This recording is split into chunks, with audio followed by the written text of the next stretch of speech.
Ouais. Bon, écoute, je vais te laisser. Hein. Non, je fais rien, je suis juste claqué. Ouais, je vais dormir. Bonne nuit. Le blues du dimanche soir, c'est quand même un sentiment bien étrange. Je me suis toujours dit que c'était un peu comme devoir descendre une marche un peu trop grande.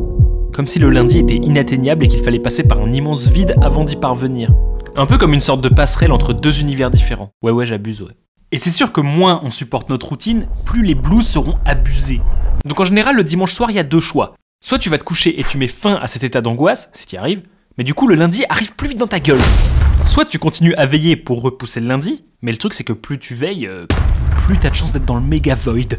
En dehors des cas où notre routine pose problème, je me suis souvent demandé pourquoi quand tout va bien, le blues du dimanche soir peut quand même arriver, alors que notre routine nous convient. Un blues qui d'ailleurs disparaît aussitôt le lundi matin. Comme si au final on avait une vision erronée la veille. C'est vrai, après tout, on en a fait d'autres des lundis. Peut-être que justement, on en a fait d'autres des lundis. T'en as sûrement fait des dimanches soirs où tu quittes ta famille.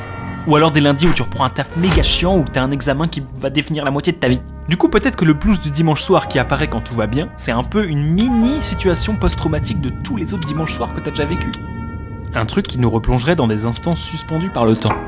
Et qui nous provoque une appréhension parfois infondée. Personnellement, c'est dingue, c'est presque comme si mes souvenirs des dimanches passés étaient teintés d'une teinte violette glacée. On a presque l'impression que l'environnement est mélancolique avec nous.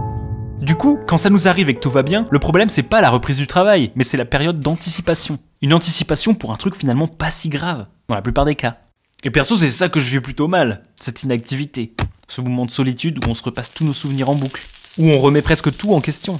Et c'est quand même un truc de dingue parce que personnellement, quand ça m'arrive, ça me bouffe quasiment tout le dimanche. De toute façon, le dimanche, voilà quoi. Hein. Je l'emmerde. Je l'emmerde tellement que je peux même avoir un blues du samedi soir. Et quand j'ai rien de prévu, ça arrive parfois même le samedi matin. Mais du coup, je me dis que si le week-end c'est censé être le sommet de mon humeur et que c'est pas dingue, est-ce que j'aime vraiment le week-end? Pourquoi s'en réjouir au final? À quoi bon faire une semaine si c'est pour que ce soit nul à la fin? Non mais j'abuse hein. Y a des bons jours dans une semaine de taf quand même hein, parlons-en. Pour moi le meilleur moment c'est le jeudi soir, parce que c'est la veille du libération du vendredi. Et on est encore dans le jus de la semaine, on se réjouit déjà du lendemain soir et surtout on est occupé, pas le temps de penser. En fait, dans une semaine, si l'appréhension assombrit vos instants, la réjouissance les colorie. Et même si les événements sont pas ouf sur le moment, ceux qui les précèdent sont meilleurs. Un truc qui marche plutôt bien avec moi, c'est d'aller boire un coup avec des amis le dimanche soir, même si vous rentrez pas tard. Ça m'a toujours donné une raison de me réjouir jusqu'au bout. Évidemment, ça tuera pas le saut vers le lundi, mais ça nous empêchera de trop l'anticiper. C'est un peu comme un plongeon, plus t'as le temps de le voir venir, plus c'est dur de sauter.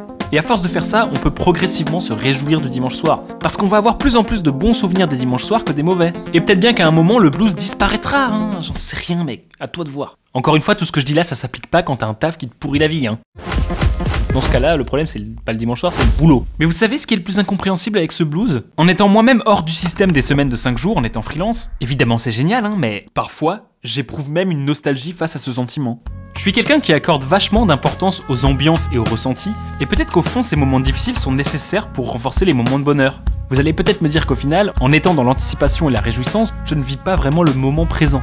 Eh ben figurez-vous que peut-être que la meilleure chose à faire au final quand on se sent mal le dimanche, c'est juste d'accepter cette couleur étrange et tout ce qui nous vient à l'esprit en se disant « Ok, c'est comme ça, c'est bizarre, mais au moins, je suis bien vivant. » Et quand je travaillais en Vendée, loin de chez moi et loin de mes proches, le dimanche soir, j'allais à la mer.